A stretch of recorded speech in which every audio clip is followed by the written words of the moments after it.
Iyi ni mateka ifatiwe ku Muchacha. Huyu ameteka nyara kati ya vita ya leo. Ndo huyu hapa ku Muchacha. Yafashwe n'icyamamare cyitwa Scorpio General Titinyaga deuxième secteur. Kaba afatiwe hano ku Muchacha. Ngo tukaba tubari hagatute. Twakubita mu basana. Iyi ni inyenzi,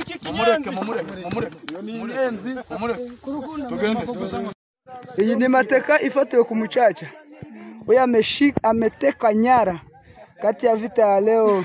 Ndo huyu hapa ku Muchacha. Yafashwe n'icyamamare cyitwa Scorpio General Titinyaga deuxième secteur. Kaba afatiwe hano ku Muchacha. Ngo tukaba tubari hagatute. Twakubita mu basana. Iyi ni inyenzi, Nkaba mbona hakwiye kubaho ubundi buryo abantu bagerwaho kandi bakerekwa ko tuzi neza ko batakoze mbese atarabere ko bakwiye guhora babyicuza, kuko abenshi baba muri ibyo bihugu bitandukanye mu mudendezo nkaho nta kintu cyabaye. Banyamuryango baje rero nibaza ko dukwiye kujagajaga ibi bihugu ubushobozi, nibaza ko bwaboneka tunafashijwe n'inzego dukorana nazo ziri muri ibyo bihugu, niyo abashinzwe ubutabera batabafata, nibura tugahora tubibutsa ko bakoze jenoside, bakatubona kandi bakatubona tubivuga ndetse bagateshwa umutwe nuko babona ko natwe tubariho.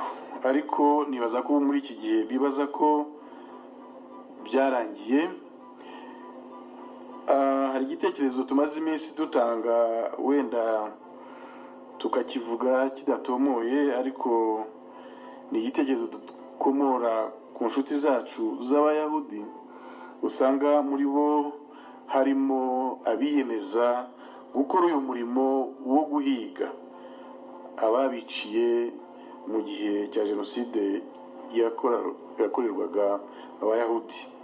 Nibaza ko uyu murongo Abayahudi bafashe natwe dushobora kuwufata, abashyikirizwa ubutabera bagashyikirizwa ubutabera, abahungiyetwa bagahungiyetwa, abateshwa umutwe bakawuteshwa, ndetse n'ibindi byashoboka bikaba byakorwa.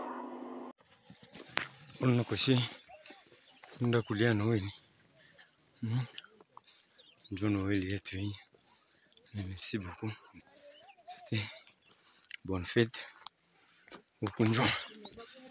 Unapanda karuba juu. Tujengua adui.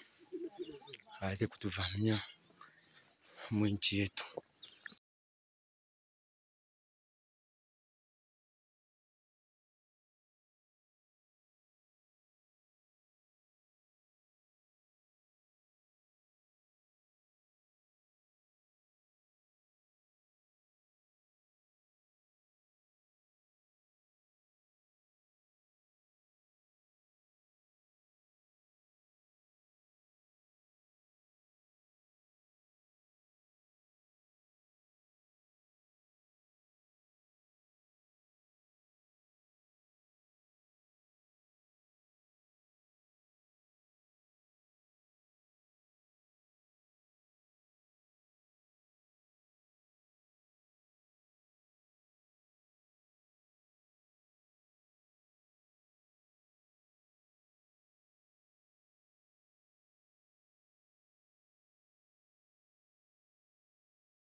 hariya muri fawe kuva kuri 28 kugeza kuri 30 z'ukwa gatatu.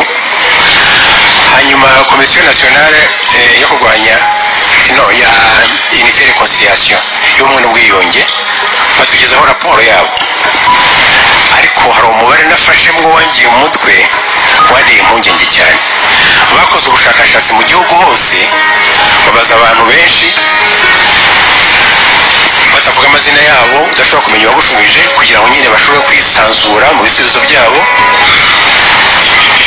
Ni ukuvuga umuntu yari yidentifiye wumva umuhutu, wumva umututsi. Noneho barababaza ngo ese wumva hari iyindi wifuza ko haba iyindi jenoside mu Rwanda?